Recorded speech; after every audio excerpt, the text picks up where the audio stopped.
دیجئے۔ یہ کہتے ہیں کہ اگر کوئی خاتون دوران نکاح طلاق کا حق خود حاصل کرنا چاہیں تو اس کا کیا طریقہ کار ہوگا؟ دیکھیں ابھی نکاح ہوا نہیں، طلاق کی باتیں پہلے شروع کر دی۔ اللہ تعالیٰ رحم فرمائے ہماری حالتوں پر کہ ہم لوگ مطلب ہے کہ ملاپ کی بات تو بعد میں ہوگی، پہلے جدائی کی بات کر لیں، پہلے ہی بدمزگیاں پیدا کر دیں اس نکاح کی محفل کے اندر، اور منحوس لفظ جو طلاق ہے، جس کو حلال چیزوں میں سب سے زیادہ مبغوض جو اللہ کی بارگاہ میں ہے وہ طلاق ہے، تو اس کو پہلے ذکر کر دیں تو ایسی مصیبت کون سی پڑی ہے؟ اگر آپ یہ سمجھتی ہے کہ طلاق کا عورت کو مل جائے گا تو مرد کا ہر حق سلب ہو جاتا ہے، ایسا نہیں ہے۔ اگر وہ تینوں طلاقوں کا حق دے دے اور دینے کے بعد کہ میں نے تجھے تینوں طلاقیں دی، فوراً واقع ہو جائیں گی۔ اس طرح کی چیزوں کے بارے میں ہرگز نہ سوچیں۔ یہ کیوں نہیں سوچتی کہ ہمیں وہ وظیفہ بتائیں، وہ طریقہ بتائیں کہ طلاق ہی نہ ہو، شوہر کو عزت بھی ملے، مجھے بھی عزت ملے، میں کس طریقے سے مطلب سسرال کے معاملات میں صبر و تحمل کے ساتھ چل کر سب کا دل جیت کر اللہ تعالیٰ کی رضا بھی حاصل کر لوں۔ تو یہ مطلب یہ کہ ہمارا مشورہ ہے کہ اس قسم کی باتوں پہ توجہ نہ کریں۔ یہ لوگ کہتے ہیں کہ حق لے لو طلاق کا تاکہ تمہیں پروٹیکشن حاصل ہو، کبھی اگر تمہیں تنگ کرے اور طلاق نہ دینا چاہے تم اپنا حق استعمال کر لینا، لیکن یہ نہیں سوچتے کہ اس کے کتنے منفی اثرات طبیعتوں پر، اذہان پر منتقل ہوں گے۔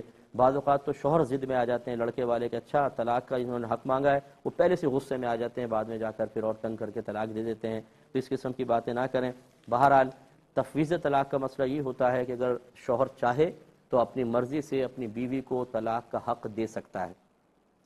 اب اگر اس نے دوام والے الفاظ نہیں کہے تھے، دوام کا مطلب تو جب چاہے اپنے آپ کو طلاق، میں تجھے پوری زندگی کے لیے حق دیتا ہوں کہ تو اپنے آپ کو طلاق دے لے، یہ دوام کے الفاظ ہیں۔ اگر ایسا نہیں ہے، بس یہ کہا میں نے تجھے طلاق کا حق دیا، تو یاد رکھیں کہ یہ اسی مجلس اور محفل تک مقید رہے گا۔ جیسے ہی انہوں نے کھایا پیا اٹھ کر چل پڑے، کوئی دنیاوی بات کر لی، یہ حق ساقط ہو گیا۔ ایک تو یہ بڑی مطلب ہے کہ نادانی ہوتی ہے کہ اس پہ نکاح نامے میں لکھوا دیتے ہیں، وہ بھی ایجاب و قبول سے پہلے بعض اوقات بھر لیتے ہیں۔